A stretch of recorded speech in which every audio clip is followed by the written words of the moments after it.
Welcome to Weird Games and Weirder People, a podcast about role-playing games and the weird, wonderful people behind them. Hello, wonderful weirdos. This is Diogo Nogueira, and today's guest is the wonderful Jim Miller. He's the creator of Crit Hit convention in Arizona. He's also now the co-director of Tabletop Gaming on Game On Expo, which is happening from March 14th to 17th this year. And before we get to that, I have a few announcements. Wow, I sound so important when I say that. But well, I will be on Game On Expo that I just talked about from March 14th to 17th. And I'll also be on GaryCon. I think it's from March 23rd to 25th, something like that. And before we get to the show, I will remind you to subscribe to the show, leave us a review, and if you can, check out the show notes to see how you can support the show, help us pay the bills, the subscription, and everything. So, getting back to Jim Miller, we talk about conventions, how it is to build communities, how is his work now getting focused on bringing tabletop gaming to marginalized communities and places that usually don't have access to tabletop games, especially role-playing games. We talk about his experiences with game design, the games he's been designing for a couple of times, the lessons he learned through life, parenthood, we talk about loyalty and duty, mental health, how he deals with his ADHD. We talk about weird games he plays. We talked about Mouse Richter a lot, how cool it is. We talk about Zen Buddhism. We talk about lizard people. We talk about many great things and interesting things. Jim Miller is a friend of mine, and we get personal, we go deep, and we go weird. So let's get weird with Jim Miller. Hey Jim, welcome to Weird Games and Weirdo People. So good to finally sit down with you after so many years we're chatting online. How are you, my friend? Good, man. Like that's what we were just talking about. Like it's been so many years, and it's kind of weird because we've both started around the same time doing stuff, and here we are, grayer. I'm fatter for sure. So, yeah. Yeah, I've been, fatter and thinner and fatter and thinner. It changes over time, But yeah. Yeah. Well, it's great to have you here, Jim. And for the readers out there that might not know who you are, I'd like to hear from you with your own words. Who is Jim Miller? What is that you do, my friend? And can you share just a small weird detail about you? Maybe a weird habit or the way you Sure. dress, anything like this? That's a very long story about the way I dress. So my name is Emmanuel James Miller. I am the co-founder of Crit Hit AZ, which is an Arizona tabletop gaming convention. I am also the co-director of tabletop gaming for Game On Expo, which is a big gaming convention that we have here in Phoenix, Arizona. Both those conventions are in Phoenix, Arizona. I am dabbling in the RPG design sphere. I had a zine that I did a couple years ago that was alternative rules for swords and wizardry. And hopefully this year I'll be putting out 2 games, No Strings, No Masters, demon-infused puppet RPG. So you play little evil puppets. It's kind of based on one of a favorite series of mine when I was growing up. And there's another project that's coming out. It's a hack of Cthulhu Dark and Lasers and Feelings. And so that's going to be coming out here shortly, actually. I'm finishing up some of the final bits of laying out that RPG. Yeah, I remember that one, the hack of Cthulhu Dark and Lasers and Feelings. What was its name? Mm-hmm. Was Fear and Reason, right? Fear and Reason. Yeah, Fear and Reason. And that should be out soon. And one more other thing. I keep forgetting to mention this one. I am the president of the Tabletop Gaming Association of Phoenix, which is a nonprofit organization that that I came into this year. And so Crit Hit is going to fall under that nonprofit organization where we raise money to promote tabletop gaming to underserviced people. So people of color, Awesome. LGBTQ, older people, and basically the benefits of gaming as a tool to learn social interactions and learn how to get along and how to work together. That's awesome. And you mentioned No Strings, No Master as an evil puppet RPG that was inspired by a favorite series of yours when you were growing up. What series was that? I Oh, yeah. So there was a series called Puppet Masters, and it Okay. was about these little puppets that basically it seemed like over time, as the first movie was very much like they were like just kind of killing people, um, but as the series progressed, I took some of those themes because I recently rewatched a bunch of them, almost back to back, and something struck me about the series, which was that inherently this kind of low budget horror film that came out just like on VHS kind of thing. It wasn't really too much of a theatrical release. Um, Centers around these puppets, but the puppets are always looking out for each other basically because somebody's always trying to take something from them. And so that's actually a core thing of the game is you have sort of this family that was created for you, and you're sticking together in a world that isn't really meant for you, and everybody will always want something of you, so you have to sort of survive. The caveat is, of course, you do it very violently, which I think is funny, but it's still, I liked the idea of you know people choosing their family and choosing to uh, take care of each other, essentially, like look out for each other at all times and work together. So that's, I think that was when I finally was like, okay, I think I know what kind of game I want to make. So Yeah. And that's kind of a theme. Or you're saying like you're directing, things for people to interact and have this opportunity to play and come together. You're making a game of people choosing your family. And how how is it? How is family for you? How close do you keep family to yourself? Do you have like a family you choose to? How is it for? Because like a curiosity about these themes yeah, of the games you're making and what you're working on.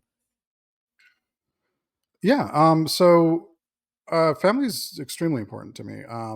I look a certain way, and I know my name is like the most generic name that you can think of for a white guy. So it's like Jim Miller. Like it's almost a joke how generic my name is. But my first name is actually Emmanuel, and my mom is from Mexico. I don't actually speak English to my mom. We only speak Spanish. Um, and my dad was native and Mexican and I guess Canadian or French somewhere. So most of my genetic makeup is Latino. So um, growing up, family was extremely important. It is the center of everything. Um, and I was raised by my mother. So again, it was these sort of values and cultures that my mom brought with her from Mexico, and with our friends and neighbors who eventually did become like family and stuff like that to us. Um, so that's kind of like the basis, the core of what my family values come from. Um, my wife had a very different upbringing. And she's not shy about it. She's actually quite brave because she talks about her background and her upbringing quite often. But one of the things, she comes from a very dysfunctional home where she's cut off her Oh, parents entirely because of just so much trauma that was caused, and so that always left her kind of out there searching for something, right? Because she never had that core of like a family that would look out after her.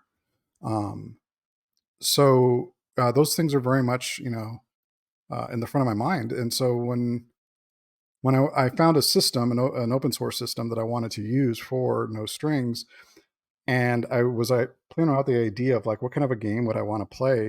And I was like, oh, it'd be kind of fun to play like these little evil puppets. But as I was kind of working it, I was like, I don't know if this is fun because like you're just sort of evil and for no good reason. And like it's cute for the first couple times, but then after a while, it kind of there's nothing there. So it wasn't. I was like, you know what, I'm gonna rewatch the movies and see if I find something. And then about like the fourth movie or something like that, like it kind of clicked. I was like, oh, wait a minute. Yeah, these little puppets are looking out for each other because people are always trying to steal the magic formula or whatever that powers them. And I was like, that is very much kind of like a metaphor. They have to stick together. The world is very cruel and is not made for them because they're puppets, right? They're small, and they somehow have to overcome these giant odds. And in the game, you're quite fragile, because again, it takes into account, you're 2 feet tall, and or maybe a foot tall, and people are people size, so things can be very dangerous for you.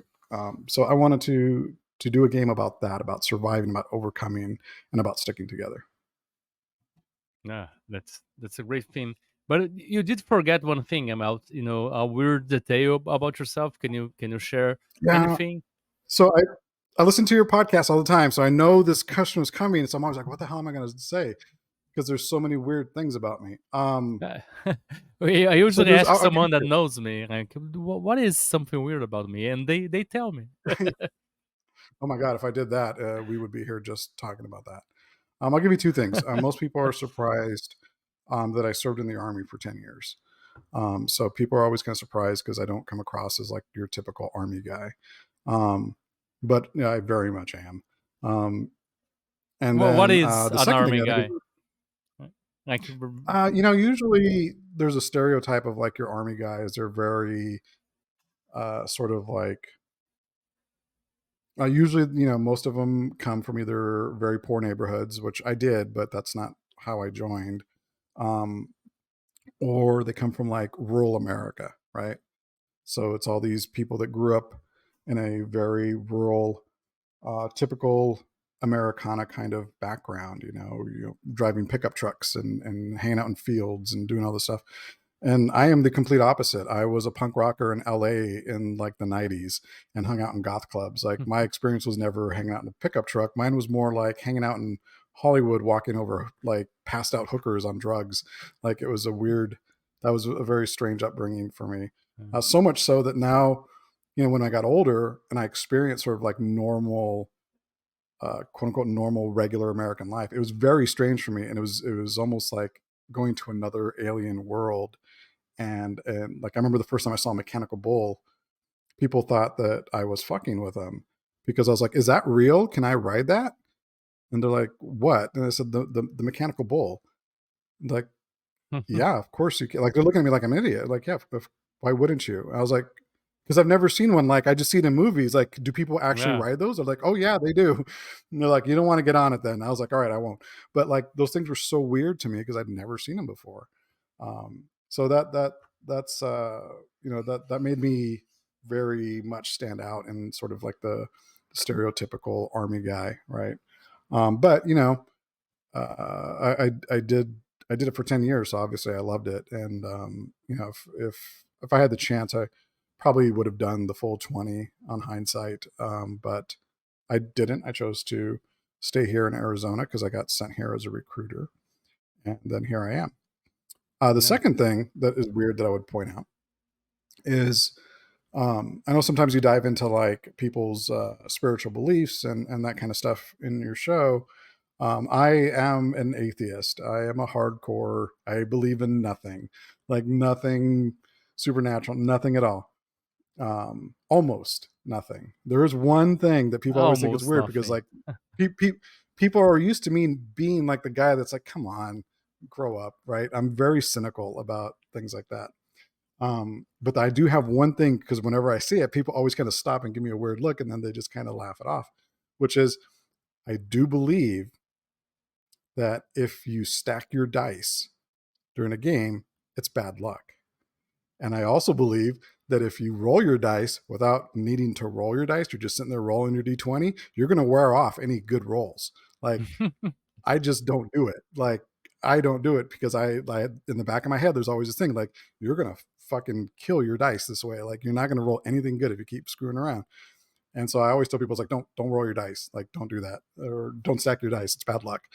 And I am very strict about those things. So that is kind of a weird quirk that I have. Yeah.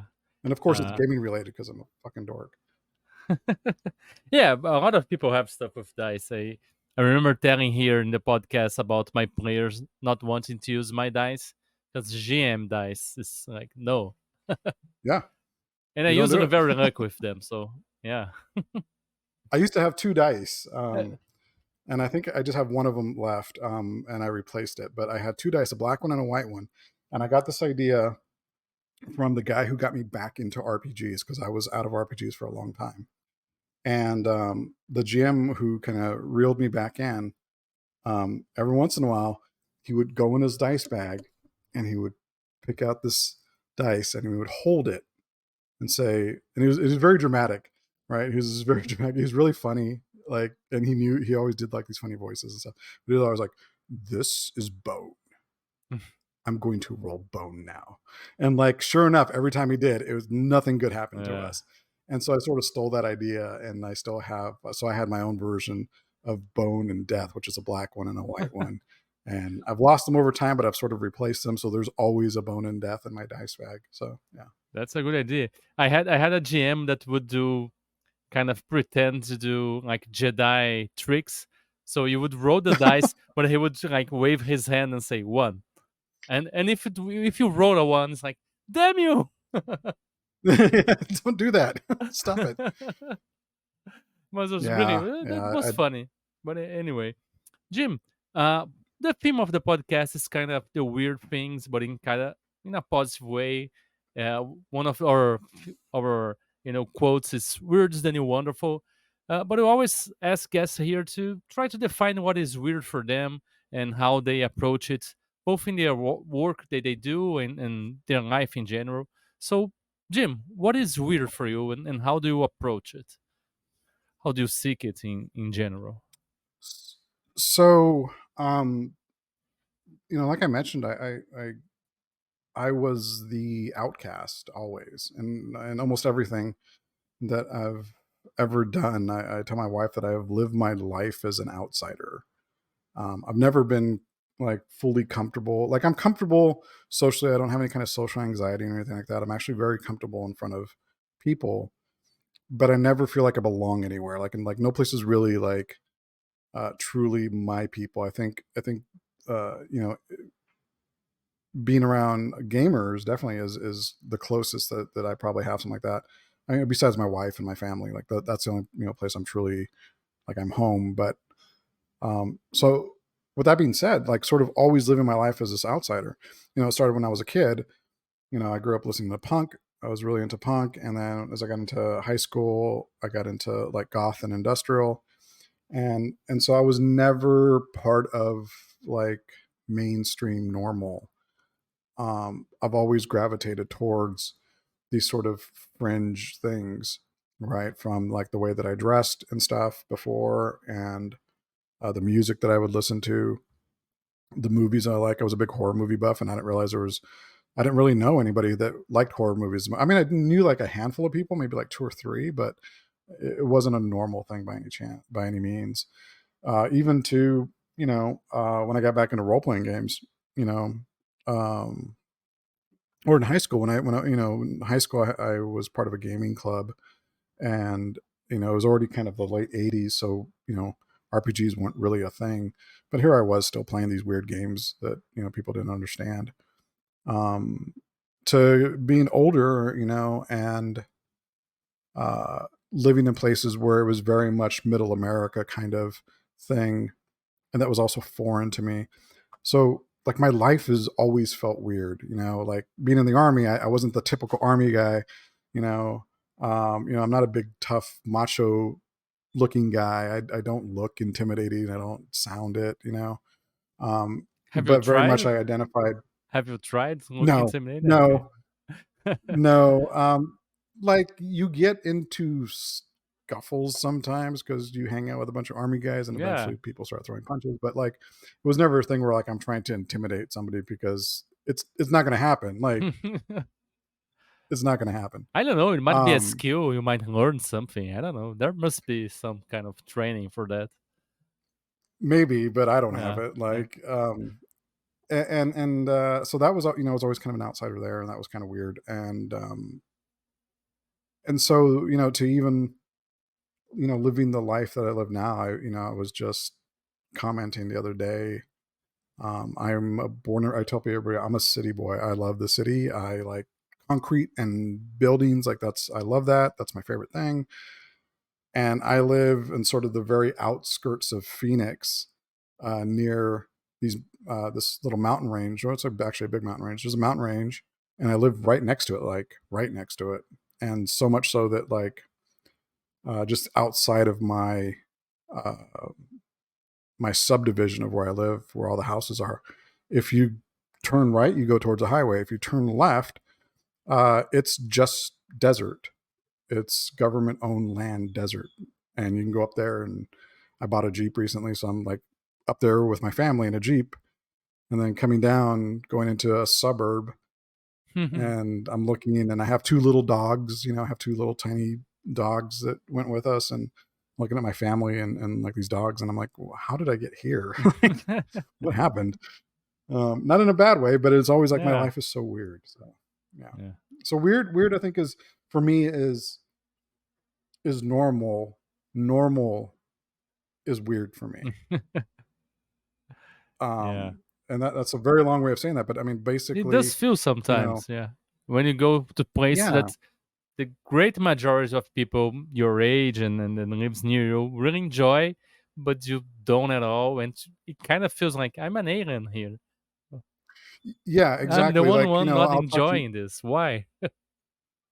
right. And I don't always get it. That's something that my Yeah. wife and I talk about a lot, because she feels the same way. Where, we go to work and you go to an office or something like that, and you talk to people, and, they're normal people. And I'm like, what is your life like? Like, what do you do? Like, what is your life when you get home? Like, because to me, like, I'm watching YouTube videos about RPGs or something weird, or I'm watching horror movies with my kids, or I'm playing board games, or I'm ordering stuff because me and my wife are gonna go dressed up as something stupid to a party. Like, that's normal for us, but that is so very different than the vast Yeah. majority of people, that I have no idea what their life is like, and that to me is weird. You don't have like So, no known gamer friends, like known. Yeah, oh I don't yeah, know. Yeah, that's what they yeah, do. all my friends are. Yeah, well, sort of like, so, I always have to remind my wife, like, we live in a bubble. We live in a very small bubble, of just geeks and misfits, right? Mm. So all of our friends are geeks, all of our friends are gamers, all of our friends are weirdos. You And don't so we live sort near of live in this relatives, for bubble. example. Like my relatives mean near me. They are like the closer I get to normal, like they just watch Yeah. soap opera and the news on the regular channels and stuff like this, and Big So Brother and all that. yeah, my family, like, I'm from LA, which is like 5 hours from Phoenix. Um, but out here, I have one cousin. But when I moved here, I actually had all three of my cousins from my mom's side, or from my mom's sister. Three of my cousins lived in Phoenix, and like two of them moved away. And so, yeah, I don't really have like a lot, I have family in LA. I have the one cousin here. We don't really speak very much. She's busy with her life, and it's just, you know, but, but yeah, I don't have like family here. So, Oh,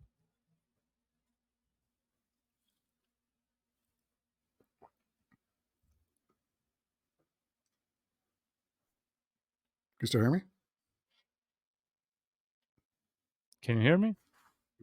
Yeah, I can hear you now. Did I cut out? Can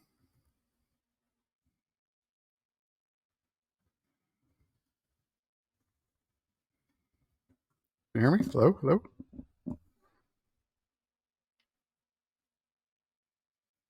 Hmm. Wait, I can hear you. yeah, yeah, because your image was frozen and I stopped Oh, okay. hearing you. So yeah. Oh, okay. Uh, Sorry. yeah, it's I don't know if it's the connection or whatever. Uh, Jim, as you were talking about being weird and being in the army and being different kind of not like the army guys, but I'm curious since you said you liked it, and I was curious about what you learn and what you take from your life. And my question would be, what did you say you learned the most from the army, and how that affects the way you live your life? Because we learn a lot every place you go, and you spend 10 years there, so you probably Mhm. internalized things that you learned from there. So Yes. could you share with us something that you took from there and helped you navigate life or see life in a different way? Um, it sounds cheesy, but um, my time in the army was different. The first duty station I was in was Korea, and I was in a very small company. Like there was 6 of us or something like that. There was not that many of us. Like there was just 6 of us, and that was my whole company. And so there's a lot of duties. Like the army doesn't care if you're 6 people or if you're 600. It doesn't matter. Like these things are due. Like administratively, these things are due. It doesn't matter that it doesn't Mhm. really apply to you because there's only a handful of you. But um, yeah, so I got put into positions that were way above my rank only because nobody else wanted to do them, but they still had to get done. So they picked the youngest kid and they're like, all right, guess what? You're now, the training sergeant. And I'm like, what? How am I going to train you? You guys know everything. I don't know shit. I just got here. But nonetheless, they're like, well, you're going to learn. And so I had to learn how to be a leader from a very young age, basically. And so, and then like that seemed to keep happening every place that I would go. I would be put in these positions where I was in charge of stuff that I had no business being in charge of. Um, uh, Up until a point that I was put in charge because I was the only person who had experience doing certain things. So, like when I got deployed to Afghanistan, I was one of the few people that actually had a lot of real, quote unquote, real world experience doing my job because I did it every day. And believe it or not, that's not in the field that I was in. Not everyone did the job every day. They did other things. So next thing you know, I'm being put in charge in a war zone of like people and equipment and stuff that can be very dangerous. Um, Above people that outrank me. Because people Wow. would ask, why is he in charge when you have all these other people? So I was kind of pushed into this thing, and so I I internalized a lot of the like I said, it sounds kind of cheesy, but I internalized sort of the core values of being a soldier. So loyalty, duty, respect, selfless service, like all these core values of the army, I internalized, and they're still with me. Like I still have a big value in loyalty and duty and selfless service and respecting other people and um, you know doing there's a saying that they always used to say is like um, you know basically I'm paraphrasing, but it's basically like do the right thing even if nobody's watching because somebody's always watching, right? And so I Yeah. sort of internalized like always do the right thing, even if nobody's watching. You still have to do like the right thing all the time. And so I took a lot of those things with me and have always applied them.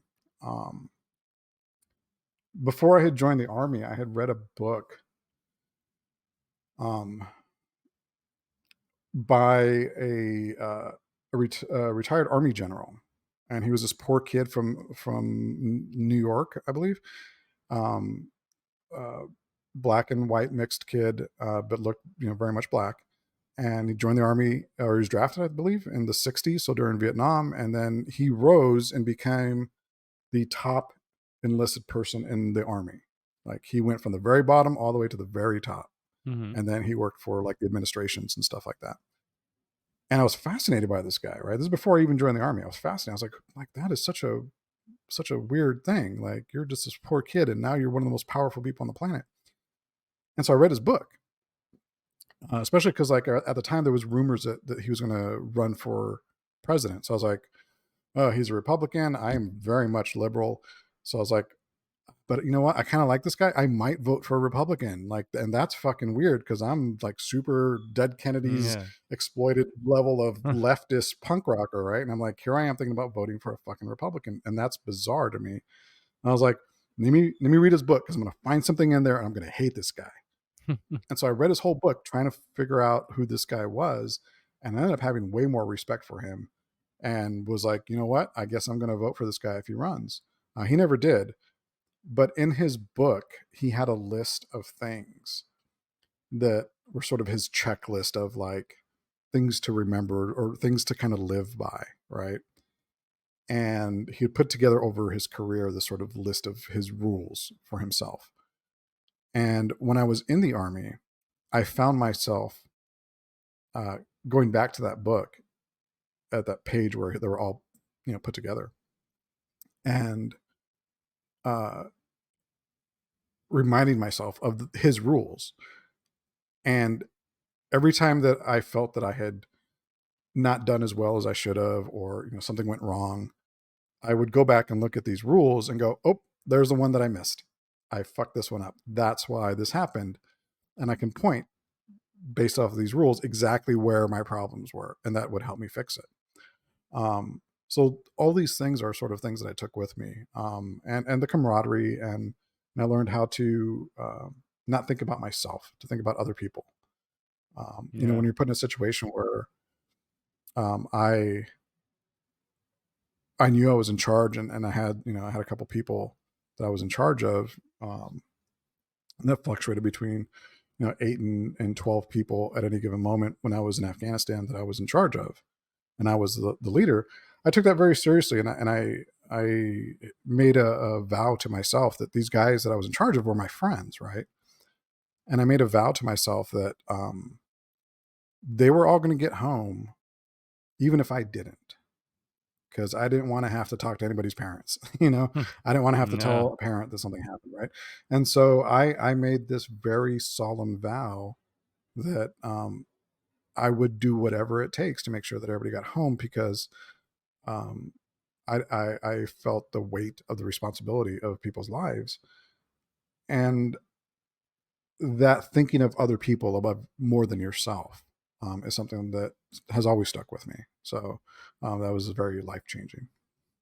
Yeah, that's a great lesson to learn, and you mentioned being a father too. I think that's all kind of connected in a way, and you're Oh, fostering absolutely. a community too, and taking care of people and bringing games, and that brings me to talking a little bit about Crit Hit, which was how I got to meet you and talked about this There's a new convention and logo. playing There we go. games. Yeah, and and Jim, can you tell us the weirdos, the wonderful weirdos out there that listen to us, a little bit about Crit Hits and your work there and Yeah. the history of this convention? Yeah. Yeah. Yeah. So I it's a very long story, so I'm gonna try and give you the sort of the highs. But I was involved with people that run conventions and got to know people that run conventions in Arizona.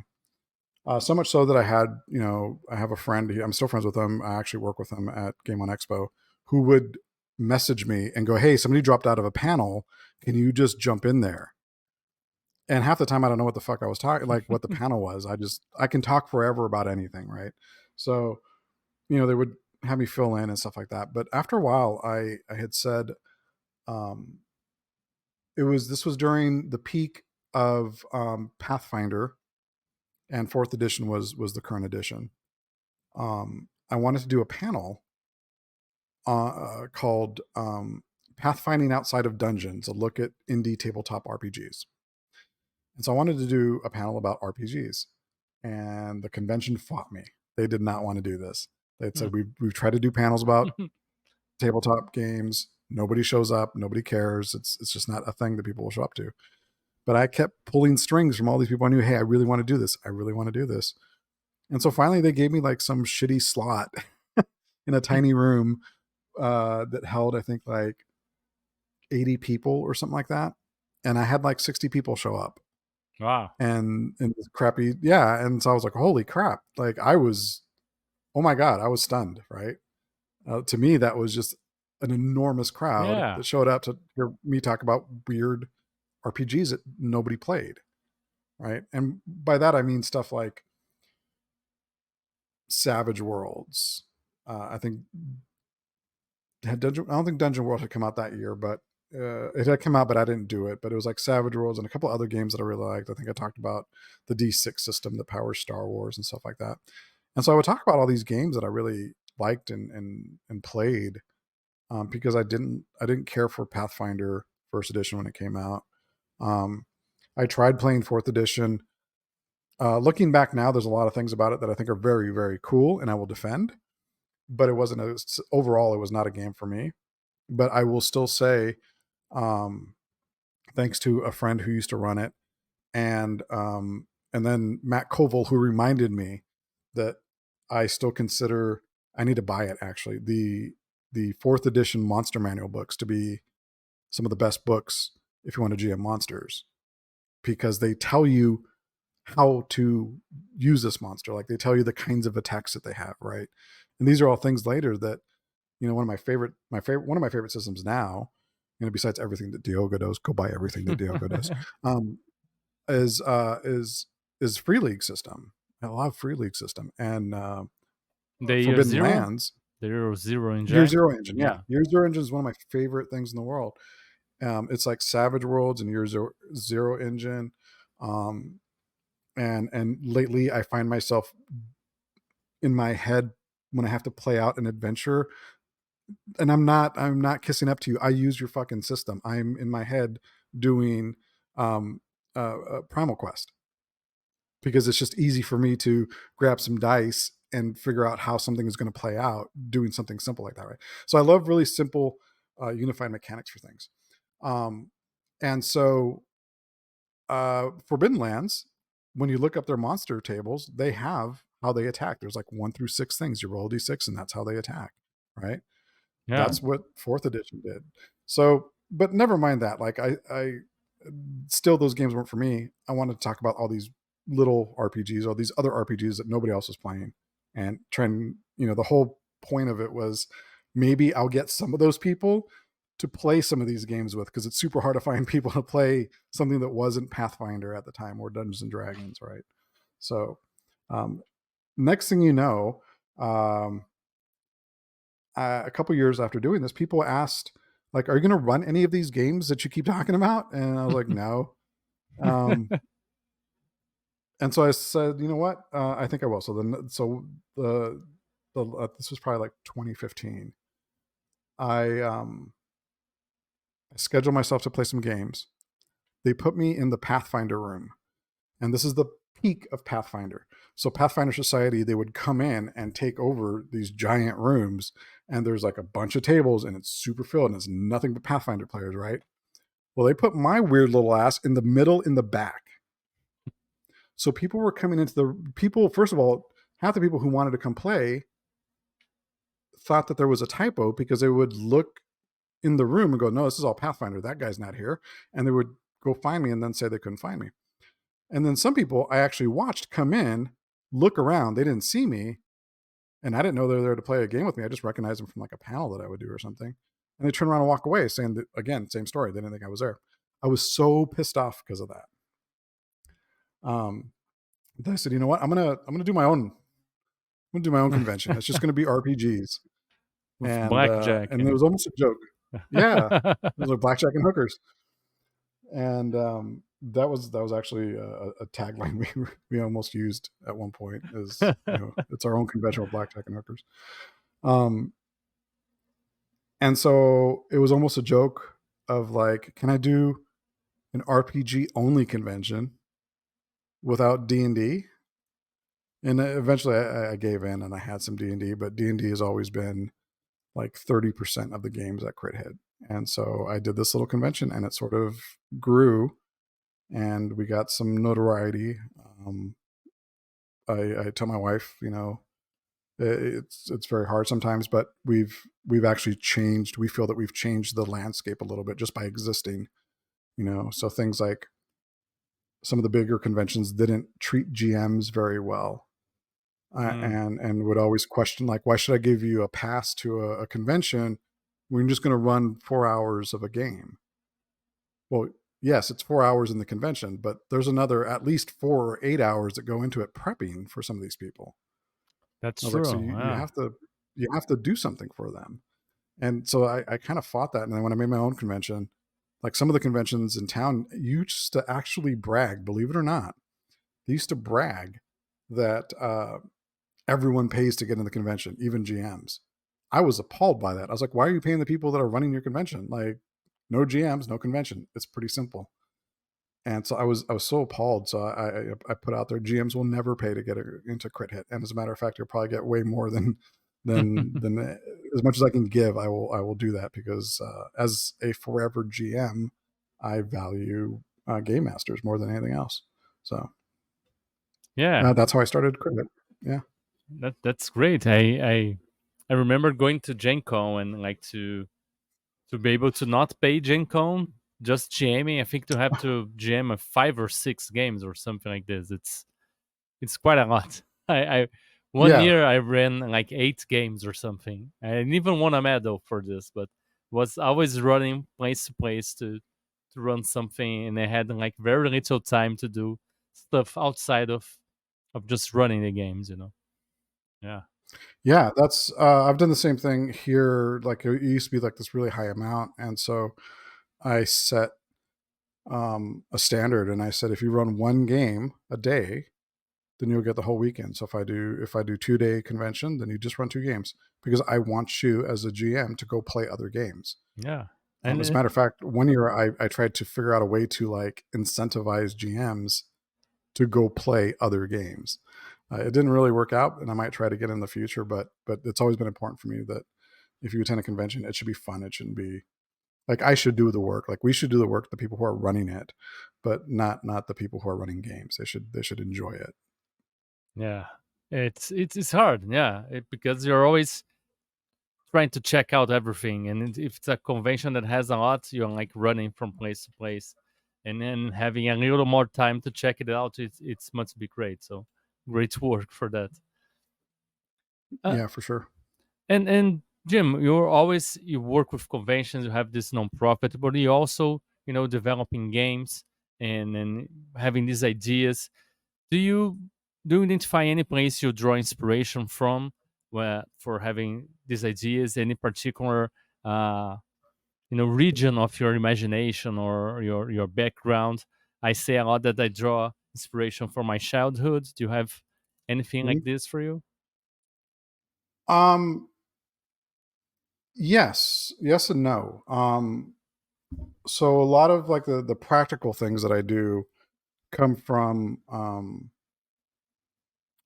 a very utilitarian need, right? Like when it comes to running conventions, it's definitely um, I come off of experience. I tell anybody who kind of has worked with me or who works for me now, like I have a really great RPG manager now that what I call the user experience is the top thing, right? And for us, that's meant making a safe and inclusive space. Even before, I think that was kind of like popular to put out there. We were doing that, you know. We were, you know, when it's basically me and my wife ran it, basically the two of us for a number of years. And I used to tell people, Crit Hit was never designed to make money. It's actually I run conventions the stupidest way you can run a convention. Like Crit Hit is outrageously expensive to do because of the way that I used to run it. Now I've had to adjust that model slightly post COVID because everything got so expensive, but I'm still trying to keep that same spirit alive. And so it was never made to make money. And when there isn't that profit motive um, built into it, it's really easy to tell people to fuck off. You know what I mean? Like it's really easy. And so if I saw people doing anything that would cause somebody to walk away from this hobby, um, I get very protective about that, right? Because I've spent my whole life desperately trying to gather people to play these silly little games, that aren't D&D. And it's so hard to find these people that like if somebody does something to make somebody walk away or they don't want to do it because they're uncomfortable or somebody says something stupid, like I jump on those people and I'm like, all right, you need to get the fuck out. I don't care. I'm not making that much money. It doesn't matter to me. I have a job. you know, I have a job, I have kids, I have family, I have all the things that matter to me. This does not. This should be fun. And I have no patience or tolerance for people that drive people away from the hobby that I love so much. So that's the inspiration. For as far as like creative inspiration, it's all the stuff that I've consumed. It's music, um, it's movies, comic books, video games, other RPGs. Because one of my friends who owns a game shop up here, he's like, "There's two hobbies. There's playing RPGs and reading RPGs. Those are two very different hobbies because you can do one and you can do the other, but it's really hard to do both." Um, so I It read a lot is. of RPGs. Yeah, I'm fascinated with rules and how clever people are. Yeah, So those are the things that inspire me. A lot of music, though, mostly music. that's cool. And what would be like your favorite music that's currently inspiring you right now, and what are they inspiring you in your work or in the games you're making? So um, I found out last year. I have something called Anafantasia. So what that is like the test, if you have it, is they say, picture an apple and picture the apple, and then describe what you see in your mind's eye of this apple. And some people will say, you ask, does it look like a photograph? Does it look like a drawing? Does it look realistic? Is it like a memory, right? Where you're seeing this apple and you can describe it, because everyone has like these pictures that they Yeah. imagine, right? People with Anafantasia do not have that. So I picture nothing. Then Wow. there's levels of it, right? But Mm-hmm. if you tell me to think of something, I don't have a picture in my mind's eye. Sometimes it's a very, very Foggy. wispy, smoky Mm. kind of image, but it's never really like a picture. I have very few of those in my head. There's a few, but not a lot. Because of that, um, I didn't know that that was a thing. I had no idea until I somehow stumbled on a YouTube Yeah. video. Because I always thought things like, and the thing that caught me, I was telling my friend about this recently. We The always thing think that people struck think me, like us, right? We always think like, yeah, people think like I do, right? well, again, I'm skeptical of everything, right? I'm skeptical and I'm cynical. So, um, when I was like, oh, this is bullshit. And but then they're like, yeah, people who have aphantasia always, like, certain things don't register with them. Like when people say, picture this in your mind, they always think that it's just a phrase. It doesn't mean anything. And I was like, oh shit, that's me. Because I always thought when people said in your mind's eye or picture something in your mind, it's not literal because nobody can do that. Well, turns out everyone can except for me, right? Like I just Yeah. can't do it. So because I don't have those things, what I do have is music. So music will trigger memories and will um, put me in a headspace. So if I'm writing anything really, there's always music because that helps um, set a tone or a mood. Yeah, that's something I wanted to ask you too. Is that do you have a creative ritual or any kind of preparation you do before you sit down, either to write or to work on the administrative part of planning the conventions? Like, do you put on shoes on? Do put some music to get into the mood or wake up in the morning? Have I anything like wish, this? I wish. I have ADHD, like, pretty bad. I'm medicated, so my life has been better since I'm on medications. But I have ADHD, so rituals are not a thing that I'm very good at. Like I wish I was, and I'm trying to get better at it. But yeah, I've done those things where like I'll get up and I'll put my shoes on and I come into my office. I'm lucky enough that I have like a little office here at home, and I get to work. If it's something that I need to like just bust some work out, like just do work, right? Um, I will typically have to put on, and this goes back, like I'll put on old school '80s punk, um, or synthwave, generally stuff with no lyrics because it distracts me. but like 80s punk stuff, because I know it so well that I don't like the lyrics and the singing doesn't distract me because my brain is already engaging with it, It's and it like a doesn't distract me. routine, It's just right? that. Like a habit. Yeah, This is, yeah, yeah. yeah, and I anticipate the That beats makes and I anticipate sense. the That makes breaks, sense. Yeah, and so it helps me focus, and which is obnoxious to people around me, but that's what I do. yeah. Jim, what did you say is like the weirdest thing about organizing a convention? Like, what is the weirdest thing that have ever happened to you doing this work? There's That probably is a lot of stories. There's probably that's a a lot. 5-part series we're gonna do. um, you know, there isn't any one thing. It's and this sounds this might not be the the the correct thing to say, um, but that's never stopped me anyway. I mean, There was no the correct ability, thing to say, but yeah. yeah. So the ability of people, and I'm going to say something negative, and then I'm going to finish off with something positive. So I'm going somewhere. The ability of people to ignore shit behavior in shit situations just because it'll take away from their thing that they like doing, right?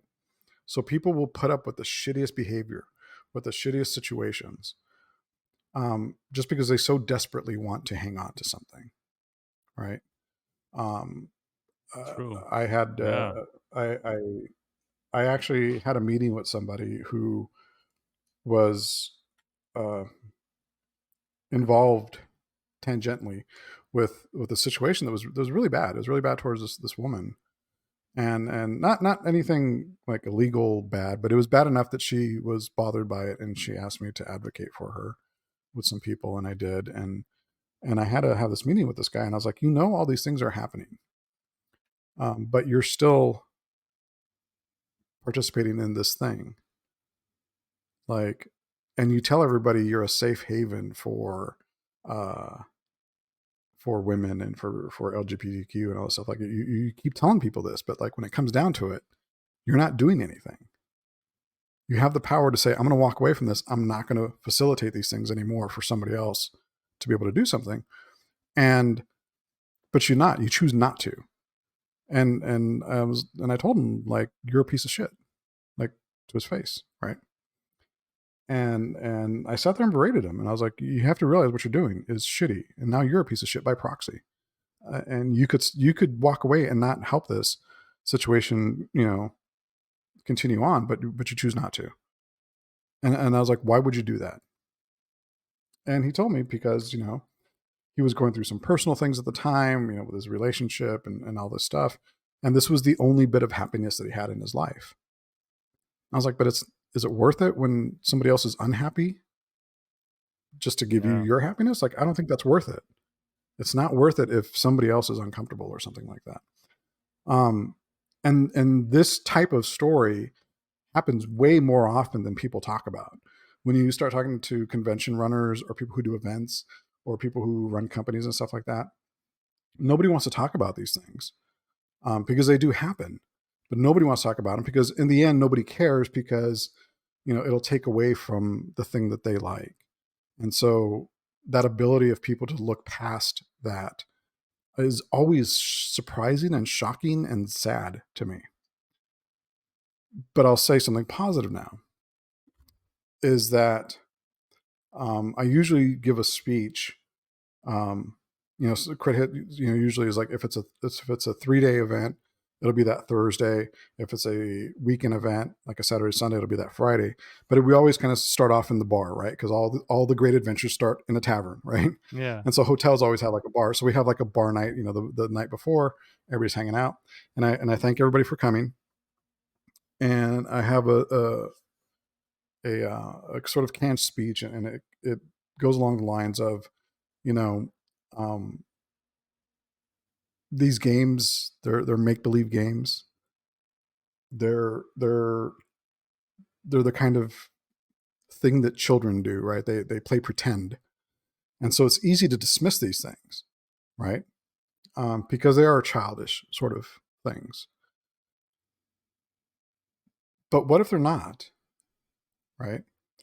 And I said, games and game designers matter a lot, because no matter what it is that you're doing, these things, these people who make games, the people who publish games, the people who work tirelessly to run the games, right? The people who are prepping, um, the the people who play them, they're coming together, usually in person, and they're sitting around a table and they're playing like children and forgetting all the bullshit that you have to deal with as an adult. And there's so much bad shit, there's so much negativity, and there's so much, just garbage stuff out there, that there is a thing that you can come to and just forget about that for a little bit and just be happy with people. As a father, my oldest son is 30. I would play games with him when he was younger.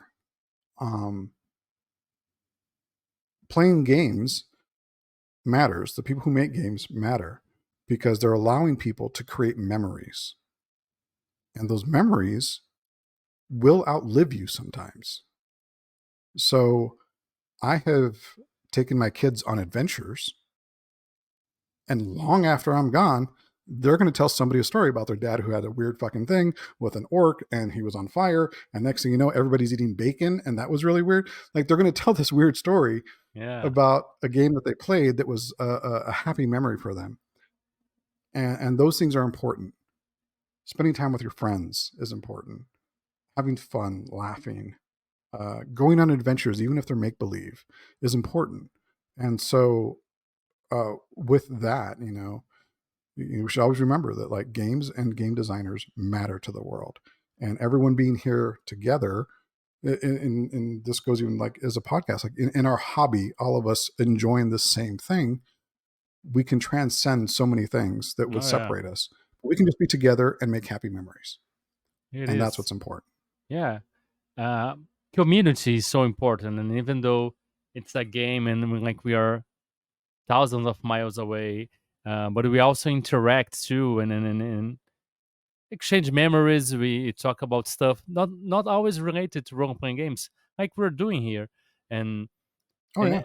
all the I places mean, that hell, like during the pandemic, you and me were talking about like our families yeah and like, I talked about my ADHD and you've talked about some of your it, struggles, and like we're human and we interact and we get along, but it's because of that bond of a shared thing. And I think that people don't always know that that's why these things are important. yeah. Every place I'm reading about, quality of life and living a good life and free of anxiety and stuff. The focus is always community, is always connection and being together. And then RPGs are the great thing for this, and conventions help you get to know people. Uh, Most people that I run and play games nowadays, I get to know through conventions because my old friends that played RPGs that I grew up with, they don't play RPGs anymore. So all those things uh, are really important in a way. I mean, Absolutely. yeah. Jim, what would you say is the weirdest game you played, or a very weird game you played recently that made an impression on you? Then you would like to talk about. It was a weird game that I played. It can be I, either tabletop, it can be video game, it can be LARP or so anything like ironically, this. I work in tech, but I am terrible at video games. Um, I don't have the attention span for video games, which is weird. Even medicated, I don't. You know, it's not weird for me, but uh, I've run Mouse Ritter, which is one of my favorite games. I love Mouse Ritter. It is one of my favorite games in the world. And I've run that game for groups of people, and some of them have been just strictly 5e players, right? That somehow you know, I've tricked into playing something that wasn't Dungeons and Dragons. um, and explaining, um, even like just a regular OSR game, but in Mouse Ritter it seems amplified a little bit. Explaining to people how you don't need all these typical things that, you know, I feel weigh down a good game. You know, I tell people, you know, I have this thing that I call the big lie, right? And the big lie that gets perpetuated about fifth edition is that it's an easy system. I don't think that's true. I said, compared to what? And people Yeah. always bring up Thaco. Like, oh, Thaco. All right, never mind Thaco, right? But if you took Thaco away, what is complicated about those old games? Nothing. There's nothing to them. You know, I grew up on Redbox D&D. That's a little tiny book, right? It's just a little pamphlet. So to me, fifth edition is a medium complexity game. It's not a high complexity game, but it's definitely a medium complexity game. It is, yeah. And so explaining to people how OSR games work, and then like I said, Into the Odd really does a good job of showing people how little you need to have a compelling RPG. And so in Mouse Ritter, because I like it, because everything seems so much more dangerous in Mouse Ritter than anything else, because you're just like this big, right? Seeing people click, because at first they're confused, because they're like, what do you mean I don't need a roll to hit? And what do you mean I don't have a bunch of skills? Aren't we all the same then? Like, no, you're not. You have stuff. All of you have different stuff. Like explaining to them how it works, explaining to them the principles of OSR, watching them with that look of confusion because it's so weird. And there's always a point where it clicks. Yeah. And you see their body relax. They're a little bit more confident in the game. And that's my favorite thing. It's not necessarily weird for me. It's weird for them because I'm showing them something weird, right? But it's that moment that I love. And so recently, the one that comes to mind the most where that's happened consistently is in Mouse Ritter, because people will try Mouse Ritter because of the premise. It's a cute game with mice. That's not how I run it. I tell everybody I am a one-trick pony. I am Zack Snyder, right? Zack Snyder only does one kind of movie, Zack Snyder movies, right?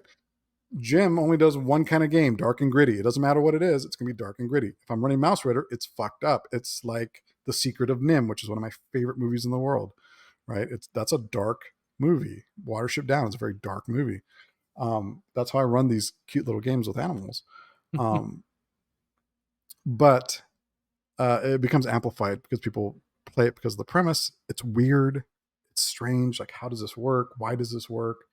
How can this work? That's a big one. Like, how can this be a game? And then watching them process and eventually click into the game is my favorite thing. When it crocs and they can realize that even though they don't have all these skills, they can do anything they imagine. And sometimes it's actually a game not having these skills allows you to do so much more than a game that have all these things detailed, and then you have to have this to do that and that thing to do other thing, and it's sometimes the game not having the rules for that is what allows you to do that so much easier, right? Absolutely. I used to, so I like Powered by the Apocalypse a lot. I haven't really played it a lot lately. There's a couple of games that I want to play that I've never gotten to the table. Nahual is a game that I really, really want to play. Just because I personally don't care about Mick Europe. I want Aztecs and Incas and Olmecs. Like I want South American stories, you know, because that's different and that's something that is still open to do that hasn't been done very much. But when I used to talk about Powered by the Apocalypse, again, this was when I was doing panels. Invariably, because I would talk about different PBTA games. Invariably, somebody, and usually it was a Pathfinder. You can always tell Pathfinder guys because they have this confused look on their face when I'm describing the rules of like, what do you mean there's no skills and how do you do things? And I have to describe it. Well, you have to just tell what you're going to say, and the words you're using will trigger something to happen. And so one of them one time came. It was when they put me in that room. It was 2015. Though they put me in the room by myself. One guy did find me, so it wasn't nobody found me. One guy found me, right, for a game. We didn't end up playing because nobody else showed up, but we talked. And he said, "I want to try this because I don't think that this is going to work." And I said, "Why not?" And he said, I think that's too much to put on people." And I said, the funny thing with my experience with Powered by the Apocalypse is people who play role-playing games a lot have a harder time. People who've never played a role-playing game have consistently had an easier time because it does what they think it's going to do. It's people who have bad habits of these games and systems and process that have a harder time understanding it. And that's just because knowing how games work doesn't always help you. Sometimes it's better just to describe things and let the fiction be the main thing. Hello weirdos, this is Diogo Nogueira and I'm back with a word from our sponsors. Me! I just released a new game called Cosmosaurus, in which you play a dinosaur space ranger who protects the galaxy from evil threats such as slime bankers, undead pirates, and Cosmosaurus from a void dimension. It's a game with a runes-light system inspired by Forged in the Dark and Lasers and Feelings. It comes with a bunch of tables for you to generate content for it. If you know my games, they're really easy to play and they have tools to help you improvise and play with low prep. It's an ideal game for one-shots, short campaigns, and introducing new people to the hobby, and it's a really perfect family game. I play with my kids all the time. It's a game inspired by Saturday morning cartoons. It's really well illustrated by Lucas Kowalski from Poland, and with a great layout by Guilherme Gontijo. It's a really fun game. You should check it out on TTRPG, itch.io, or exclusively in print on exaltedfurniture.com. I have many other games there, check them out. All the links are in the show notes, so click there. And let's get back to Weird with our chat. Jim, do you have any other hobbies, besides role-playing games? Something that you do basically for you when you like to explore, maybe creatively or just out of your time to relax, and because the convention, the work, role-playing games are a hobby, but also kind of your work. Do you have anything that's just for you? Um, I like retro video games. I have a system called an Evercade, and what they do is they take licensed games and they put them on a physical cartridge. And so when you buy them, you get a little box with a little booklet and a cartridge, and they have a handheld system, and there's also a console system. So I have both, and they use the same game. So I have a little shelf of I have like, I don't know, 25, almost 25, 26 games, boxes of this collections that I have, and I play that when I get a chance. I work on Conjun, which is the app that I made to run tabletop gaming conventions. That's a hobby because my day job is I create software for our company, and I came into this job. Wasn't something I was really expecting to do, and I love it. So I wanted to do other things with it besides work stuff. I was like, what can I do that's fun? And I was like, well, let me make my own app to run conventions. And so I did. And there's a couple things I'm going to announce with it very soon. Tabletop Events is great software. It had a couple things that I didn't particularly care for, and that I got it because I'm a tech nerd, but other people sometimes struggle with, and there are things I've heard from other people. So I wanted to see if I can do my version of it the way that I would want to do something. And I did, and it works great. I have a small team. There's 2 guys that help me with some of the stuff. And together we're making what I feel is a a very good uh, Oh, piece great. of software Yeah. that will help people run events and conventions. So not just conventions, but also we want to try and make it so people will run like public events. So if you're running a game in a shop or something like that, it'll help you sign up and stuff like that. And it's pretty easy, and that's Oh, fun for me to do. Like that and creating graphics for things. I'm not a very good graphic designer, but I do like doing it. So that's always fun. yeah, that's great. And where did you get that idea to be like we're not happy with tabletop events, but does this congen will allow people to have conventions online? We have like a meeting platform like this, or basically Um, for the schedule stuff. it's made more for running events. So Okay. you could use it for online games just to handle like your signups, right? So scheduling and signing people up for games is um, there's so many different ways to do it, and it is the bane of almost every tabletop convention that I know, with the exception of Gamehole Con. Apparently, they have like I need to go to Gamehole because one, I hear nothing but good things, Yeah. and two, I haven't seen it, but apparently, whoever wrote their software is a fucking genius and is the gold standard because everyone that I've talked to from everywhere in the country always says, "Have you seen what Gamehole Con has? Because that's really good." And I was like, "No, I need to go see that." So, um, Yeah. but I like tabletop events. We had a couple of issues a couple times with it, and so there was things that I didn't like about it and that I wanted to improve, and so yeah, so that was kind of the Yeah. goal. And so yeah, so it's pretty cool. I can say that Nice. Yeah. once I've used it for Crit Hit, and we used it for Game on Expo last year, and it does a lot of things really good.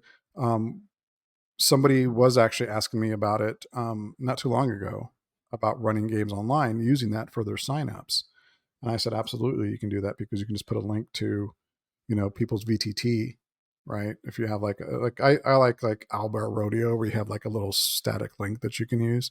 Um, so if you have something like that, you can just pop that in there, and that's your game room, right? Um, Yeah. and so I think that's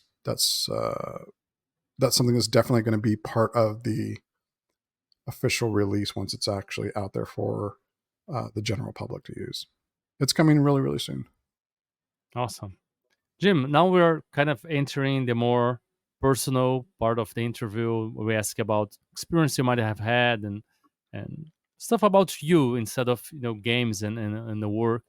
And one thing I'd like to ask you is like, what would you be like the weirdest experience you might have had? Like, have you ever had any kind of near death experience or out of body experience or anything like Um, this? I've had a couple of near death experiences. Um, Are you and comfortable talking about it, or should we move I on? generally don't. Generally don't. But I will say that the last one that I had, um, I don't like talking about the specifics of it. It was when I was deployed, but um, I will say that it was nothing as horrible as some of the people that I went overseas with had to endure, but it was enough that it put life into perspective for me very fucking quickly, um, and it reinforced some things that I had already known. It showed me things about myself that I didn't know, and it's Can been sort of a guiding principle since then. so you that kind of changes your life in a way? Like, could you tell just one thing that's like you wasn't paying so much attention, and now you were more conscious about, or Yeah, yeah, yeah.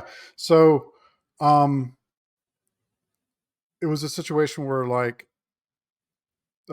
death was very, very imminent, and there was absolutely nothing I could do about it. Like completely powerless.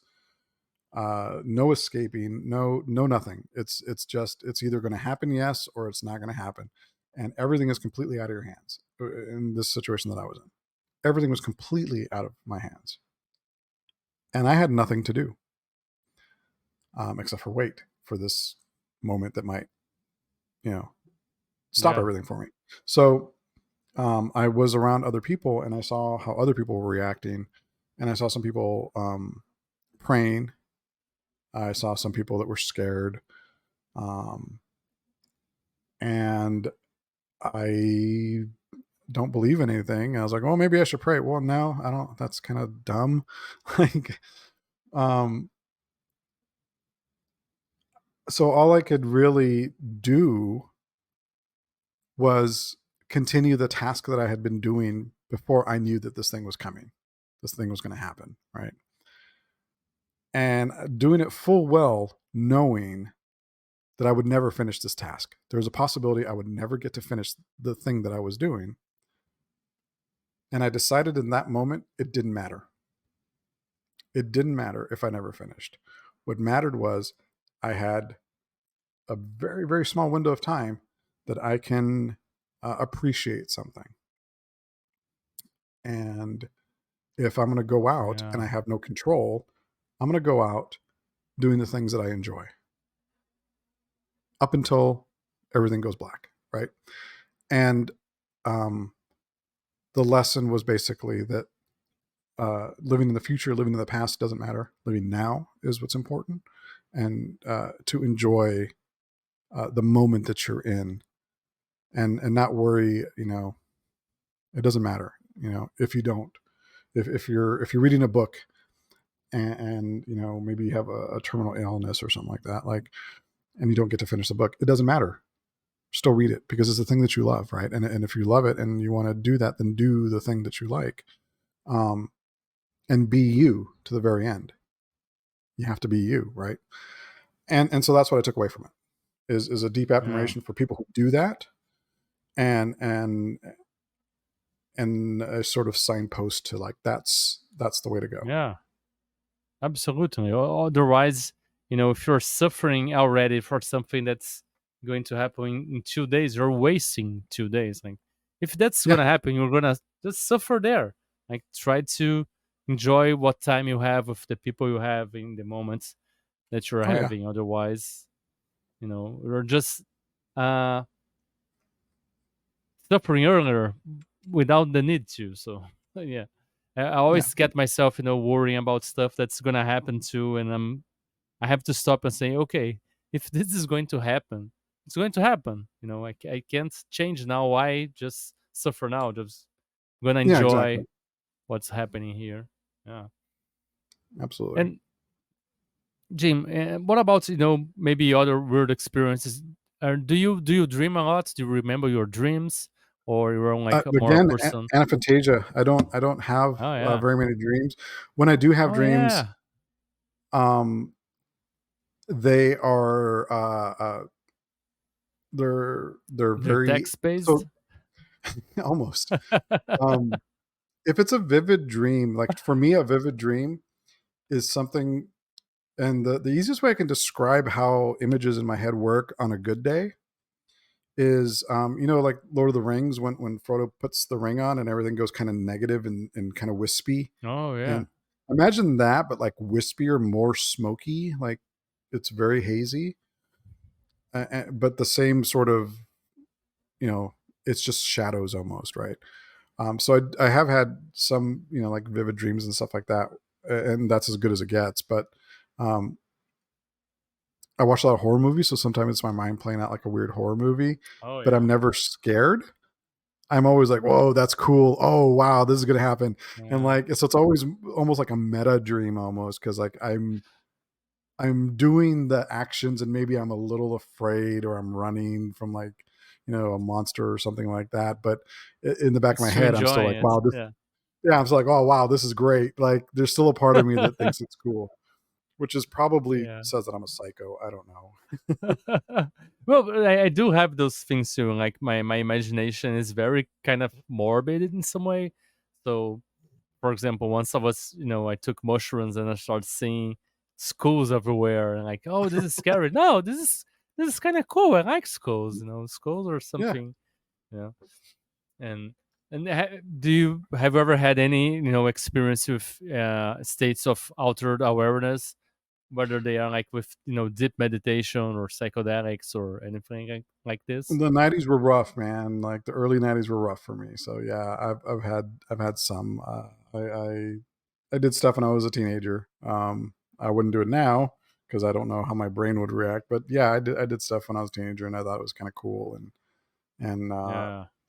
it was always you know I never did then when I was a teenager. I ended up doing this after I became old as something, started to because of anxiety and stuff, and then I start exploring the more, heavy stuff. But I was yeah, super afraid when I was a teen or anything. yeah. I wasn't. And so it was cool because I felt like some of that I did learn stuff about myself and Oh things. yeah, did you? Um, I think so. Would you talk about it a little bit? Yeah, or no? I'll say that like Okay, that's what I was I thinking. Like maybe yeah if I did this as a teenager, I don't know if I would have the maturity to do the exploration and have the realizations I have when I do those things now. I would probably yeah just let's see how many monsters I can see with this or something like this. yeah. It was a lot of that, but it was also a lot of there was a fair amount of I guess like if I hear things as an adult, when I hear people talk about like quantum physics and things like that, I I kind of get it. Like it's hard for people to wrap their head around some of that stuff, but I kind of get it. And I think it's because of some of those experiences. So like while I don't believe in like metaphysical, supernatural things, it's not a part of my life in any way except for dice. When you're playing my game, uh, I get some of the more difficult concepts of like different states of reality, right? Like things existing as possibilities. The idea in quantum mechanics that like things are in a state of possibilities until they sort of coalesce into like a single thing that people experience, um, which then opens the door to a bunch of other things, right? And I'm oversimplifying all of this, but that concept I kind of get, and then I think it's because of some of the things that I experienced or thought about when I was younger. So for sure. Yeah, it is weird. Like there were some things that you experience and then you read about in a spiritual book or things like, oh, that kind of connects. Uh, but you also mentioned, being an atheist, like a staunch atheist. Were you always like this? Were you raised religious? You talked about a little bit about your mother and Oh yeah, how no, I was was raised Catholic. yeah how was that No, I was. that transition for you? And are you absolute about this, or like you would you be open, to other kind of interpretation? Because I started being open about other stuff because I'm an atheist too, but kind of exploring possibilities. Because there is this phrase about this, Pete Holmes, who is part of the podcast, is a comedian, and he talks about like all comedians are atheists basically, and he was not, and he always say, yeah, it's it's all bullshit, man. When you die, it's over, man. There's anything. It's all bullshit. It makes no sense. And then he goes, Mhm. "Oh yeah, but does this make sense? This also makes no fucking sense." So that's kind of that's a precedence for more shit that doesn't make any sense. And he Yes. talks about like, oh yeah, the Big Bang. What was before the Big Bang? Nothing. There was nothing before the Big Bang. Oh, okay. So when you die, what happens? Nothing happens. Oh, so when you die, you go back to your creator? No way. So it kind of, it has some similarities. Even the atheism has some, weird connecting things in a way, right? Um, some people would argue no, they don't, because like atheism isn't a belief. It's just kind of an identifier. It It's is, like a but there's a tag lot that of people stuff put on there. we don't understand yet, right? Right. And so I think some of the things that you're talking about would be more from somebody with a Judeo-Christian viewpoint. So I grew up Catholic. My mom wasn't super Catholic because my mom was a single mother in a country that she didn't speak the language in, and she had a shitty job, and she had to raise two boys, and so she was always a very strong, independent woman. But then when she was put in that situation, even more so. So she was very skeptical. She's like, I believe in God. I like church. She's like, but I don't believe in men. She's like, that priest is not anything but he's special. Oh yeah. He's just another man, just like you, just like me. He's not perfect. So, but I do believe in God. And I think that maybe this person is speaking, about God, and I can learn something. And so that was kind of her attitude toward it. And, consequently, she made me be very self-reliant and very self-centered. Like my mom is wonderful. Um, but I grew up that way, and at one point, I questioned things when I was a kid. I used to read a lot, and I would go to libraries and get books that I had no business reading when I was very young, and so I would read about other religions and stuff like that, and so I became naturally curious. I had a very, very, very brief stint as an evangelical Christian, and that was like a couple of months, less than a year probably, when I was like, I don't know, 12 or something. And then I just was like, this is bullshit. Um, and then I never really looked back. I didn't think about it much. I did, and I still am. Well, I was very much practicing, and I was very into Zen Buddhism for a long time. And if there was any like religion that I would identify with, I've always said it would be Zen Buddhism, particularly Zen, because Zen is the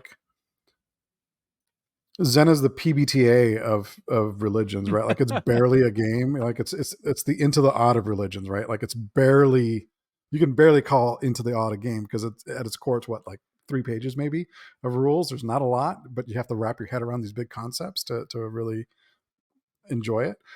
Yeah. So Zen for me is kind of like that thing where it's there's not a lot of what I call the woo, like magic and stuff. There's not a lot of that in Zen, and it's very practical applications, and it does ask those questions about, like, what happens when we die, right?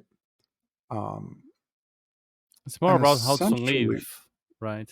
yeah, it's more about how Instead to of live. how And to die. Yeah. yeah, and essentially the answer is, it doesn't really matter. It doesn't really matter if there is an afterlife. It doesn't really matter.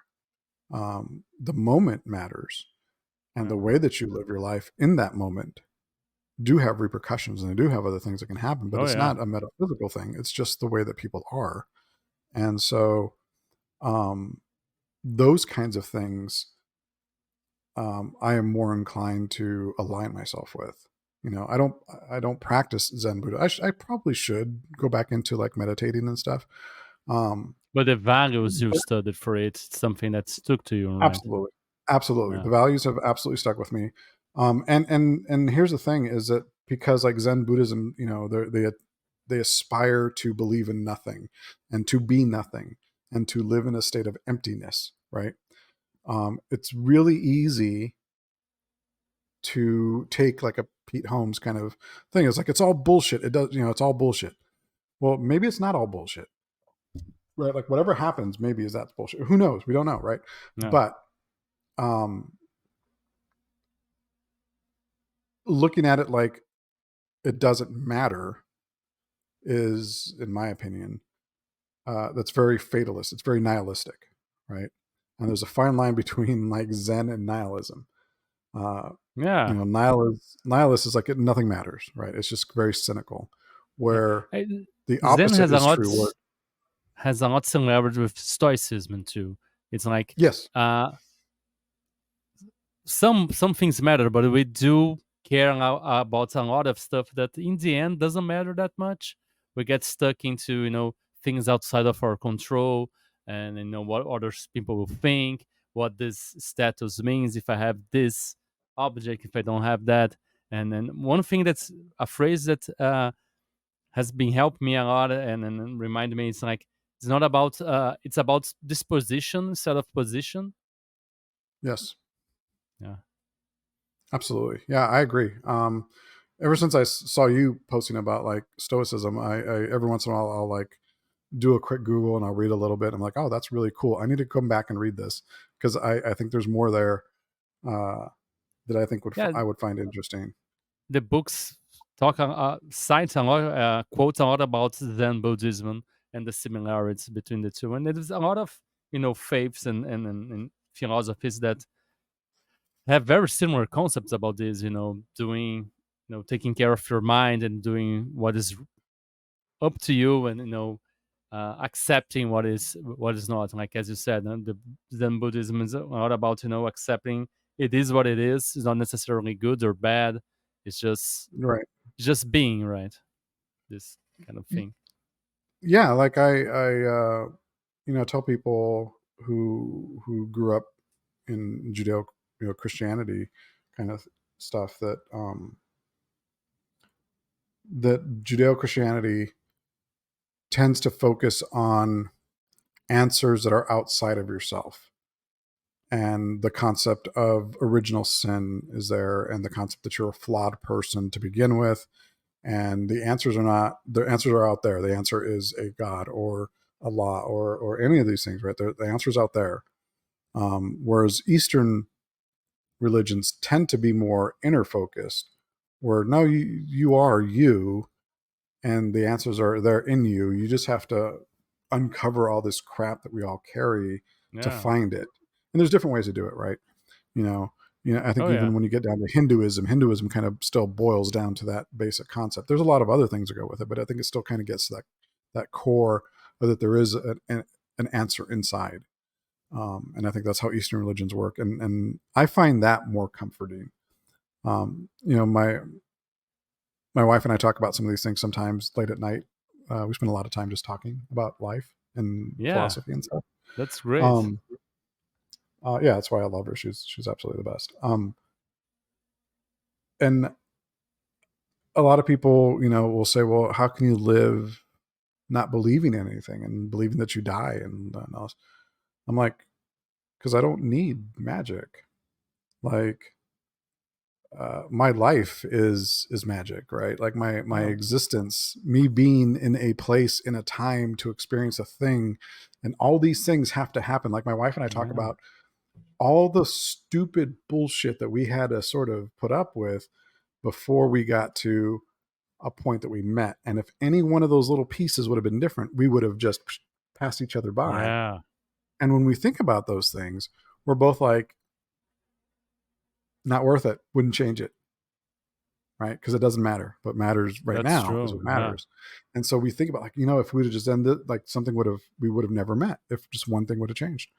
When at one point in time when I was in Arizona, I was planning on moving to China. So that was my plan. Like I got out of the army, I was going to go to China and teach English. And then from there, I wanted to hop to Korea. And then from there, I wanted to hop to Europe. And then I figured I'd never come back home. I would just be in Europe for the rest of my life. Yeah. Um, had I done any of those things, I never would have met my wife. I would have never met, my biological kid, never mind the two boys that I'm raising now, right? And the other kids that I've raised before with my previous relationship. I wouldn't have raised all those kids. I wouldn't have known them. And they are the best parts of my life. So you can't trade those things. And that is magic enough. That's enough for me, is that improbability, right? That improbability of things happening for a situation for you to exist and experience something is wondrous enough. What is it that Asimov, like we're all made of star stuff, right? Like that's Yeah. wondrous We are enough. stardust. Yeah. Yeah, It that's is. enough. That's It great. Like you is. can't get bigger than that. So I don't need any of that other stuff. It's not. I don't have time. Yeah. And then I was even going to ask, when you all said about atheism and the supernatural, and you probably never had any experience with, seeing aliens or ghosts or anything like this, or have you met anyone that had any kind of experience of this? Yeah, I met lots. So the reason I got into conventions was I did video, um, convention videos and stuff like that, and people knew, people around me knew that I did video work. And at one point, one of my cousins, like ex girlfriends, was a friend of mine that I ended up working with. It was really weird, but she wanted to do a like a paranormal YouTube show, right? Like kind of like Ghost Hunters kind of thing, where you go and she's like, you should come film that. I was like, I don't believe in any of that shit. I was like, so I don't know if you really want me to go, because I'm not going to react to things. Like I don't care. And That's gonna be the best one, because if anyone's gonna catch a ghost, is the person who doesn't believe it. Because every ghost show they say, like, "Oh, a ghost, oh, it's gone. Oh, I thought a yeah, ghost, oh, it's gone." yeah, exactly. And that was her point. You would be the perfect one to catch a She turned ghost. around. Yeah, she turned it around on me like that. And she's like, you know what? That's exactly why you should do it, because you don't believe in any of this stuff. So maybe that's the best point of view. And you're the guy with the camera. So you're going to keep filming whatever it is. And you're going to be like, oh, that was just air or whatever. And so I thought, that was as close as I got to that kind of stuff. Um, but no, I don't, You didn't I catch a don't, ghost? no, I never did it. It kind of fell apart Oh, before it started.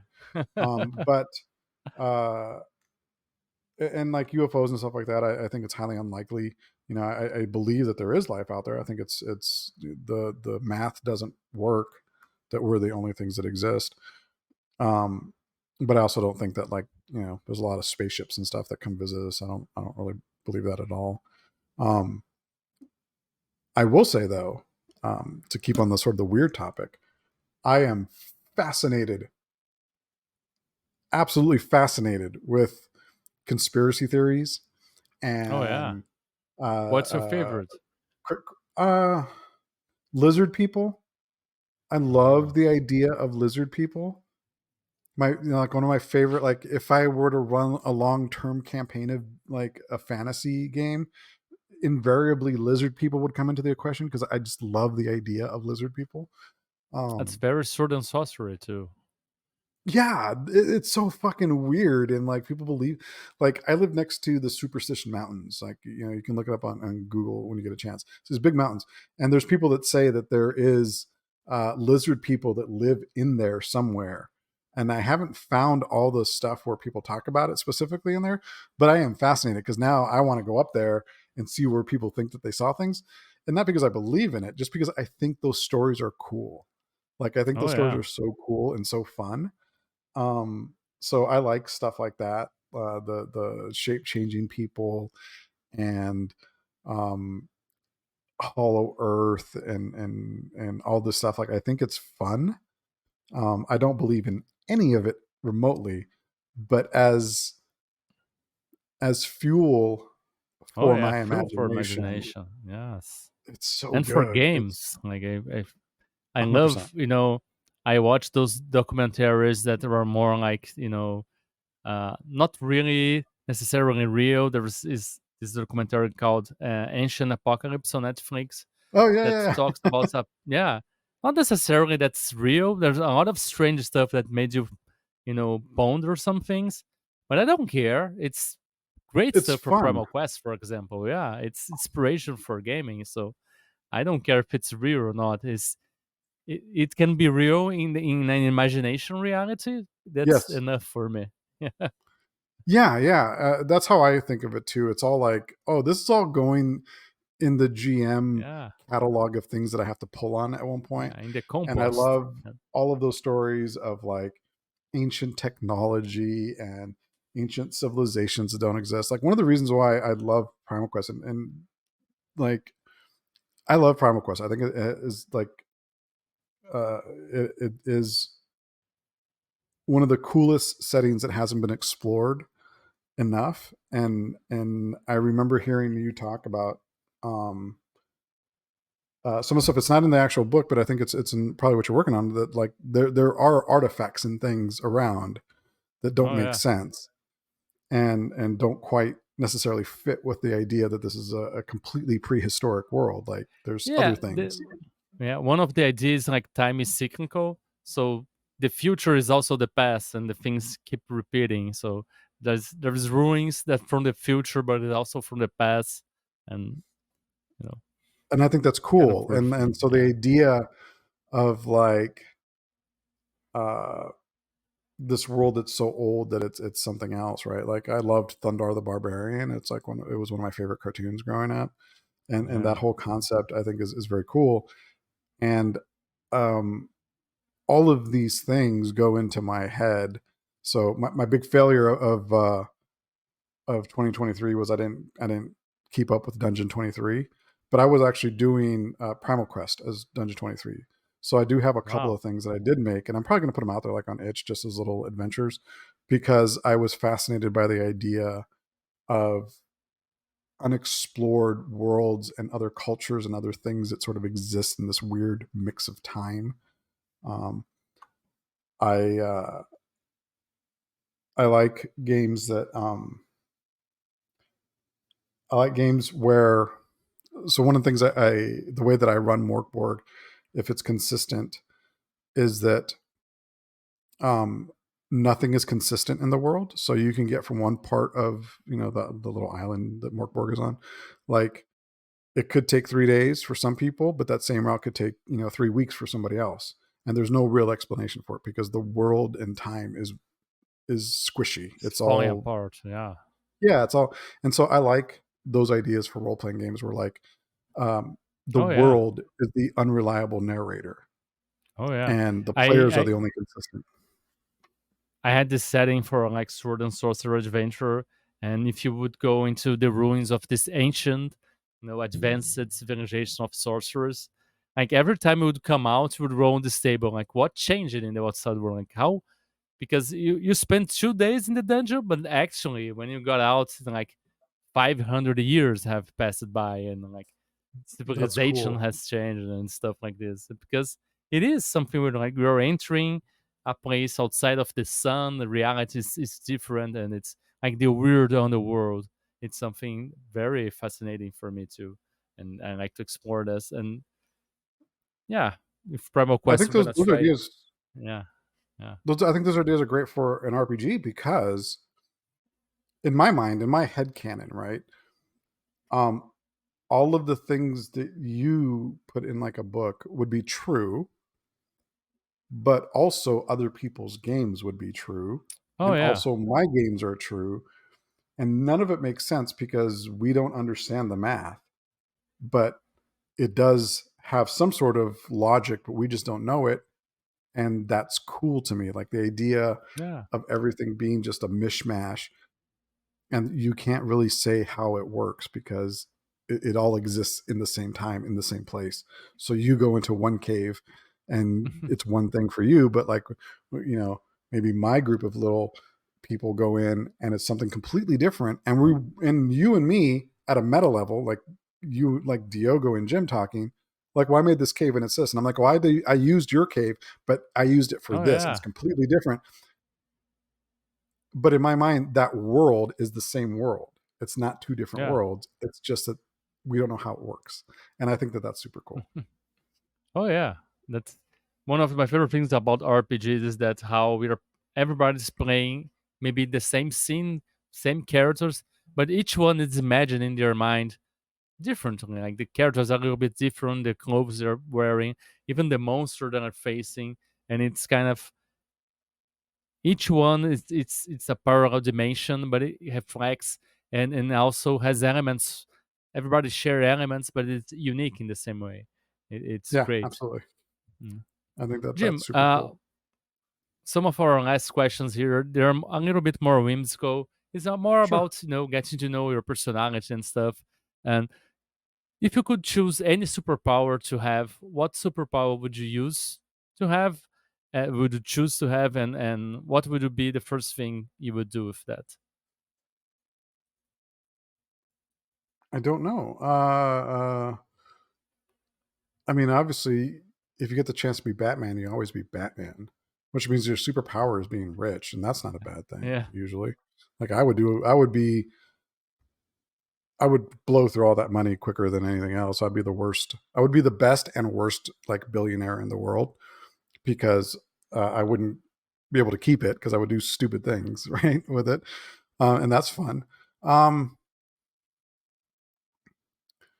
so my favorite superhero doesn't actually have a superpower.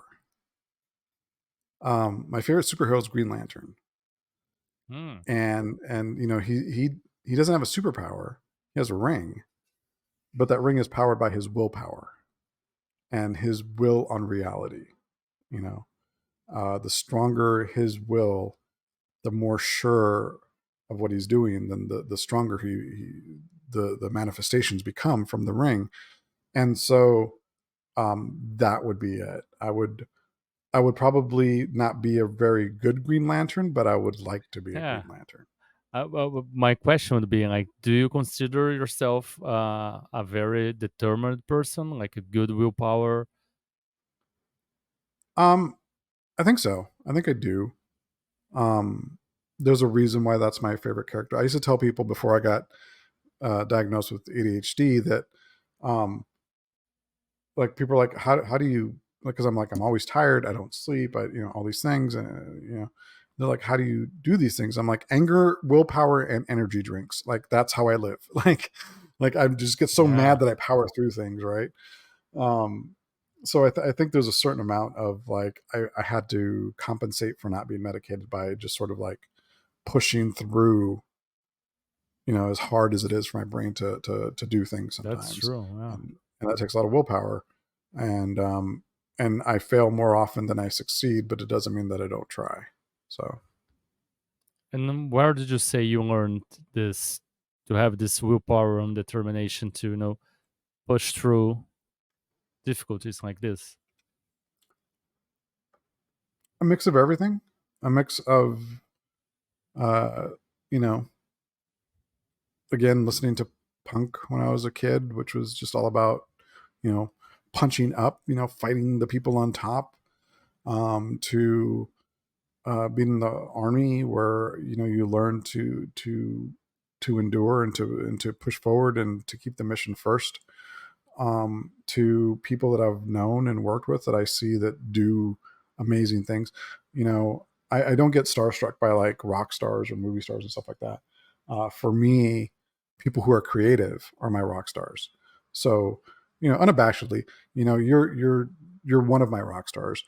People who create things are my rock stars. People who make Thank you, my things friend. into reality from nothing are my rock stars. Those are the people that I look up to. I have a friend who I knew him when he was not very well known, and I messaged him on Twitter. I'm like, oh my god, I didn't know you were in Phoenix. I want to go see you play. And he's a musician, and now he's fairly well known for what he does, and he's pretty big, and he lives that life. And he was like a teacher before, and now he's a performer and he plays to thousands of people, and that's his job, and he Wow. meets famous people, and he's living this amazing life, and I admire people that are creative and uh, that can manifest things out of sheer Oh willpower. yeah. Yeah, me So too. that's where I learned it. And what weird thing, from fiction, whether it's from a game, from a movie, from comics, from literature, uh, that isn't real, and would you wouldn't like to be real in our world, and why? It can be, a faction, a place, a power, a character, anything like this. If I had to choose something that was real, um, that's weird, I would have to go with. I would have to go with. Let me think. Um, Weird or fantastical. It could be like, or oh, the fantastical, yeah. Force from Star Wars or anything. Dragons. Yeah, I mean that's kind of where I was going. Is like I think I think something like the Force would be cool. That's exactly where I was going with it because I'm a big Star Wars fan, obviously, and I think everybody who's around our age, that is sort of the Yeah. pinnacle of things, and like, and the reason that I say that is because I'm not very good at video games, but I do have a Meta Quest, the VR thing, Oh, and somebody recommended, what is it, Vader Unleashed or something like that. I forgot what it's called. It's a Darth Force Vader game. Unleashed. No, it's Yeah. not Force Unleashed. It's a VR Oh no. game. Um, it's a VR game with Darth Vader in it, and Mm. um, and being in sort of the VR world and interacting and using a lightsaber, and even though it's, the graphics aren't super good on like the Meta Quest, um, still seeing Darth Vader that big and still being able to do like force things, even though it looks, not great. There's PS, the new PlayStation games look way better, new Xbox stuff looks way better. But even with those limited graphics, being so immersed in it, it's so fantastical. It's so I almost cried tears of joy playing that game because it was everything that I'd always dreamed of, right? Using a lightsaber, using the force, fighting monsters, Yeah. seeing bad guys. Like, that's so fantastical. And I love that so much. And like I said, it was pure joy, uh, you know, for a almost 50-year-old guy. So I love that. I think that would be that. Yeah. That's a good choice too. And last question, Jim, is do you remember the last time you felt really happy and just grateful for being here and being alive? And if you do, would you share with us uh when was that and how did you feel? Um, yeah. I was with my wife. We went to, it's like I said, I just bought a Jeep. We live right next to, just open desert. They built a new like regional park up there, which is basically just, they set little like gazebos and stuff so you can sit and have a picnic and stuff like that. And they have a bunch of these. So I took my Jeep that I just got and I took the top off and we loaded up the dogs. Two of our kids weren't home this weekend because they had other stuff to do with their other siblings, but our oldest teenager was with us. And so I packed up the little dogs. I We packed everything up, took the top off the Jeep, drove up to this park, through like rough terrain, and went to this park. And there's like a little, there's a picnic table and cooking. My wife was looking at me as I was driving. And I was like, "What are you looking at?" Because she was just like staring at me. She's like, "You look really happy." And I was like, "I am," because I love riding a Jeep. Like I've owned a Jeep. Excuse me. I've owned a Jeep before when I was young, and I loved it. It's one of the few cars that I've loved, and so it was fun to do that. And again on the way home, we went up there. We watched sort of the sun start to set, and the sunsets in Arizona are pretty spectacular. Um, but it was the perfection of the moment of seeing the trees, seeing my wife, who is absolutely gorgeous, in not the trees, but like the desert landscape and all the, because it's very green right now because everything rained. So there's a lot of green with like dirt, like the desert painted dirt kind of thing. And seeing her face and seeing my kid, and he was like, he was making burgers and stuff, and he's going to go off to college soon, and that's crazy. And my little dogs were happy Yeah. because they're getting hamburgers, like all of that together. Um, is perfection, and those are the things that matter, and that's when I was happy. And uh and and it's just one moment, like, of my Yeah. life, but there's a lot more to go and a lot more to do. Yeah, but just realizing those moments and being able to enjoy them while they're happening, that's sensational, and it's Yeah, something we need to practice more, right? yeah. And it's always like, how did I get here? My favorite so me and my best friend growing up have the same birthday. We're both born on March 23rd, so there's only like 2 years between us, right? But we used to do everything together, including celebrate our birthdays. And one year we were trying to go to Hollywood on our birthday, and Hollywood was like where we were going was closed, and it was horrible because we couldn't get around this thing. It turns out they were filming a movie, and they were filming The Doors. And so when that movie came out, it was like, oh shit, we were there the night they filmed that. We got to go see it. So we went like opening night to go see The Doors. And there's a scene in that movie that kind of sums up my life, and it's kind of a perfect way to end this. Really, there's a scene in that movie towards the end where it's just like this fat Jim Morrison with a beard and a little party hat, right, around all these kids, and he's at a kids party, and he just looks around and he says, "This is the strangest life I've ever lived." That's my whole life. Yeah, and it kind of is, for everybody, it's really strange, but we kind of adapt and we kind of accept this as normal, and then we kind of go adapting to other people's normality too as well, and it's something we have to watch out, right, to be authentic in a way. Jim, it was really great having you here, and I'm really grateful we had this talk and meant to share your wisdom with us. So I'm really grateful for that. Do you have any, last message to give to the wonderful weirdos out there that might be listening to us? Play more RPGs. Yeah, great message. Jim, can you now take us out saying, the catchphrase of the show? Keep it weird, everybody. Keep it weird, everybody. Thank you for listening to Weird Games and Weirder People. If you'd like to keep up with the show, please subscribe to be notified when we release new episodes. If you'd like to support us, please leave a review or head on to code-fi.com/WGNWP. See you next time, and remember, weird is the new wonderful.